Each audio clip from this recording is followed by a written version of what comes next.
Good morning, good evening, good afternoon, everybody, wherever you are. Welcome to today's video, and here's what we have for you. So we're zoomed out on the weekly chart just to get a little bit of perspective as we did yesterday. But not much changes really from yesterday's video. So if you haven't seen yesterday's video, go back and watch it. We had some lovely trades through our levels. I say lovely because they were very profitable, but they don't feel lovely because I want Bitcoin to go up and not be sent into the nether zone. But things still not looking great. We have made a nice little recovery overnight. But again, I think the reversion model still stays as the most profitable for the time being until we start to put in some more bullish impulses for Bitcoin, because as you can see here, it's looking really bad. We still have our levels. I've updated the zones. Again, a lot of people said, oh, there's a lot of levels there. What does this mean?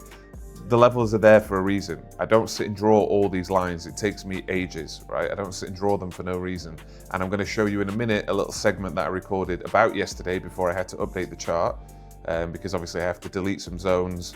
But basically it's the rundown of yesterday's price action and how our levels played out and how we caught a few banger trades off them, which again, we posted in the Telegram. If you're not part of the free Telegram, it's the first line in the description. There's nothing to be sold. We're just chatting there. You'll see the plays and I give you updates and nuance on the market as the day develops. But yeah, I'm expecting, simply put, trades back through these levels. This is tentative, I will say. This low volume node I put here at 71,555 because if you look at where this zone started, it's back on the 4th of November 2024, and I've not set the order flow chart to go back that far. So actually only this one here, only this level here is set via TradingView's volume profile, which is wildly inaccurate because it doesn't have proper level 2 data. So that's really the only line I would say you take with a pinch of salt.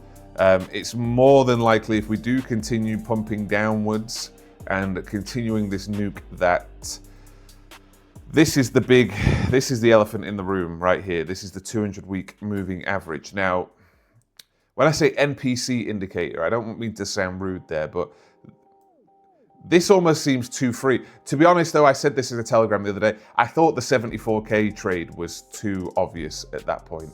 You know, once we were trading in the 80s and we were starting to hold these lows, I honestly was like, yeah, I mean, 74K is obvious. We've been talking about this for so long, but again, just like Q4 up only last year, that seemed too obvious. It seemed like everybody was expecting it. So I thought, you know, is there more of a chance here that we can just start to actually put in a higher low here, find some support, and all the bottom bidders will not be vindicated?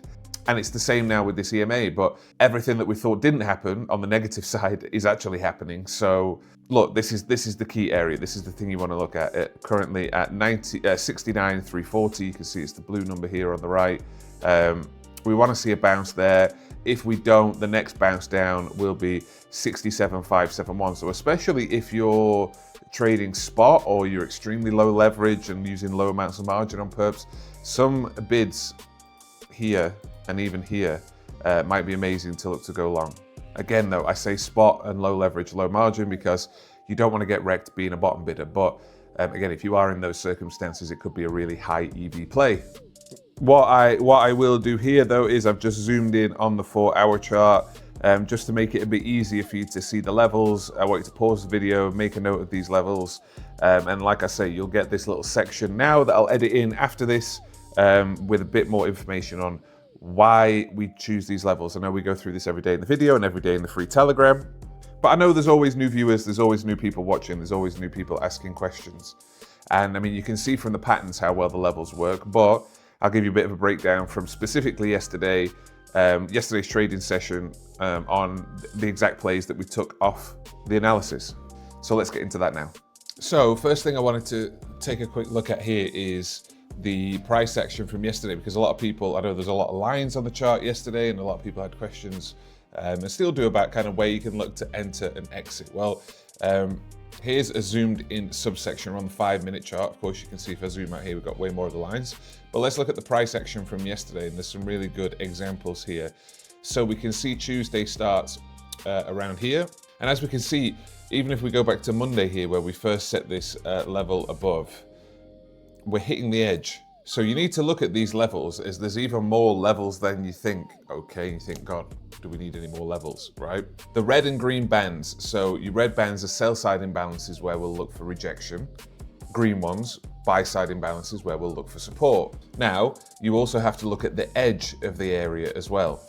Okay, so you have two key parts where you look at one of these zones. You have the very edge, okay, where we first enter the zone. And then we have the low volume node inside, which is an area where this is quite literally the specific sell side imbalance or buy side imbalance, because this is where the least amount of volume went on, which we use the volume profile tool, etc., to have a look at.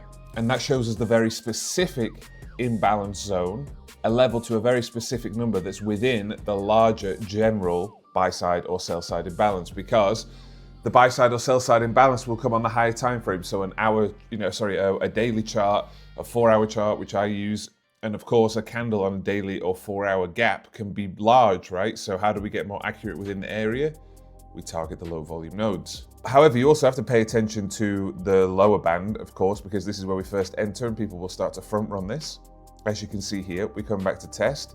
We test our low volume node and actually the bottom zone of our green buy side imbalance on the 4-hour. We come up again, we put in a lower high, almost looking to tickle this sell side imbalance again. We come back down, we break through, we almost go back down to the second lower 4-hour buy side imbalance. What do we do again? We reclaim, we start to pump up. Once we sell off here, we end up back at the lower range of our band. Again, and now we start to chop here, and you can start to see that we're consolidating. This is on the 5-minute chart. We start to consolidate. Once we lose this again, where do we come back down to? We hold perfectly the 4-hour buy side imbalance low volume node. And this was actually the trade I took here. I could see us holding. We looked to break up, failed breakout. We look to break down below our low volume node. So where do I know the next target is? Boom, we take this move here. This is what we do as scalpers, okay? And then we get the second move. What is the second move? I wrote this in the Telegram. If you're not part of the free Telegram, first line in the description. 1, 2, 3, 4, 5, 6. 6 candles, 5 minutes. What does that mean? 6 times 5 is 30. For 30 minutes, we sit bouncing. We're bouncing on that thing. We're bouncing on this low volume node. What happens? We look to break out. Where do we break out and target to? Boom, our line above, reject, retest the line above, reject a second time, try to hold the lower low volume node. And if this doesn't happen, where do you think the price is going? This is why I set the zones. This is to give you the context. We hold here. Okay, we want to go higher. We go higher, we reject. We go higher, we reject perfectly. Look where I put these lines. Yeah, perfectly. And we reject again. And then if we don't hold this area the second time, use your brain. Where do you think we're going to go? We're probably going to go to look to retest lower. Where do we come through to? Boom, boom, boom, boom, boom, boom, boom. And we take profit at our low volume node. One thing I will say is, this is a good actually example of why we don't use TradingView. Now I use Exo charts, as a lot of you know, and a lot of you will see later in the video, with the Orderflow element. This below buy side imbalance on the daily goes all the way back to November 2024, and now you have to load obviously tons of candles on the order flow chart, and mine goes back 192 days, and I can set it to go back a year. To be honest, I was in a bit of a rush yesterday, and I had 1,000 tabs open on it, and I'm traveling on a little laptop, Acer laptop, so I didn't fancy blowing the whole thing up while I'm also trying to record, so I was a bit lazy and used the TradingView volume profile.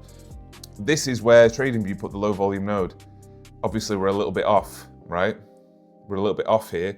That was the wrong information. I actually thought, I wonder why I'm so far off there. And then I looked back and said, yeah, we used the TradingView one. So that kind of gives you an idea of how inaccurate the TradingView volume profile can be, because that's where it says the low volume node is, and we didn't trace all the way back into it. Of course, we don't always have to trade right back into the low volume nodes. We can just bounce straight off the top of the areas, okay? And for the zones above, these are much more accurate because these are recent buy side and sell side imbalances, which the look back on the chart can go back to, and we can get more accurate information, specifically with the accurate level 2 data, which the Orderflow platform will show you, as opposed to TradingView, which is not. For those that don't know that, that's true. TradingView doesn't really have real volume it's kind of guessing using an algorithm because it doesn't have accurate level 2 data. But anyway, moving on here, we reclaim the low volume node. What do? 1, 2, 3, 4, 5, 6, 7, 8, 9, 10, 11. Let's call that 12 because then it makes it a nice hour. For 1 hour, we literally bounce right off our upper band. We find some support, boom. Where can we take our profit? At the next band. So look, if you follow this, I know some of you look at these charts and go, God, what are all these lines? What is this? This is confusing. First of all, most of you are not even watching the whole video because I explain it, right? But I know most of you want to take a 15-minute video full of nuance and you want it explained in 90-second or 60-second TikTok video, right? I know that's how mashed potato all your brains are, yeah, but if you just try and lock in for a second, there's alpha here all day and putting you on ridiculous amounts of game, and some of you will help yourself, some of you won't, but that's, you know, that's the way that it is. But look, just following this, you had amazing trades here. You had the breakdown, we took this, we had the breakdown here, we took this, and all the way down to here. We actually didn't take the reclaim, we were already out then. And I do get a lot of questions on this, and hopefully this puts it into a little bit more context and shows you how you can use this. It works, I use it every day. You see me trading, you see the P&Ls, you see this chart work every single day. But if you still have any questions, first thing I've done is, join the free Telegram, but I've also opened a new chat Telegram, which I will link in the OG Telegram. I'll pin the message, it's the lounge. We've got a chat in there for general trade chat, and we've got a chat in there for memes, gambles, you know, just having a bit of fun on some stinkers on Deck Screener. So yeah, make sure you join that, first line in the description, and yeah, let's crack on. Okay guys, so jumping into the order flow analysis. As you can see here, the theme of yesterday was we kept hitting our head off this VWAP, massive capitulation. We did then, what is good though is we did then see a massive spike in delta, the open interest pump, which is telling us here, which we can see reflected in the price action, that aggressive buyers were looking to step in here and bid this up. We did then put in a higher low. We pumped once again to the VWAP and sold off. But looking at the open interest here, we can see that this was primarily people taking profit rather than people trying to slam shorts in. What was lovely to see is then going into the Asia session and the next day, we continued the pump. And this next day is obviously today, okay? And just right now, we've traded between the second standard deviation on the upside and the first standard deviation on the downside. We're just kind of chopping here in between the VWAP band and putting in some nice sideways action. And I say nice sideways action because based on what's gone before, I'm happy that we're just staying up. But I think that's going to be the play for going into today, guys. Obviously, I'll be keeping an eye on the open interest. I'll be keeping an eye on the delta. But I can see a few scenarios of how this plays out, and I'm looking at this based on yesterday. What was good to see, as I said, was this nice pump here, which got respected and then got traded back into, and this sell-off didn't completely capitulate, as typically some people de-risk going into the new day. It shows that there's hunger here, it shows that there's desire to hold this level. Will it continue to hold? Time will tell, but it's promising at least. Now, in terms of how I see today playing out, I think there's a few likely scenarios. I'm expecting just more chop like this.